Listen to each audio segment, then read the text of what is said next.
आपको इंडिया में कुछ टाइम बाद एक इंटरेस्टिंग चीज़ देखने को मिल सकती है। अगर आप गलत को गलत कहेंगे तो शायद आपको सज़ा भी मिल सकती है।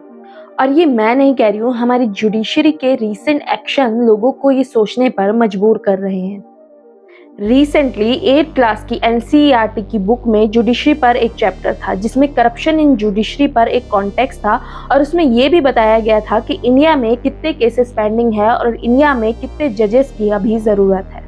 लेकिन बाद में सुप्रीम कोर्ट ने इस कंटेंट पर ऑब्जेक्शन उठाया। लगभग 2.5 लाख से ज़्यादा कॉपीज प्रिंट हो चुकी थी, लेकिन बाद में कहा गया कि इस पोर्शन को हटाया जाए। Chief justice of India Suryakant ने इसको जुडिशरी का अपमान बताया है और इस बुक को बैन करने को बोला है। इसके अलावा एनसीईआरटी वालों ने भी इस बात से सहमति जताई है और अपनी गलती मानी है। यहाँ पर दो बड़े सवाल खड़े होते हैं। पहला, जब बुक प्रिंट हो रही थी तो रिव्यू प्रोसेस में ये कैसे पास हो गई?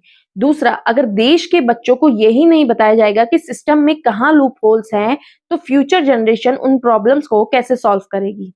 अगर डेटा देखा जाए तो दिसंबर 2025 तक इंडिया में पेंडिंग केसेस की संख्या सुप्रीम कोर्ट में लगभग 90,000 से ज्यादा है, हाई कोर्ट पे 63 लाख से ज्यादा है और डिस्ट्रिक्ट कोर्ट में 4 करोड़ से भी ज्यादा है।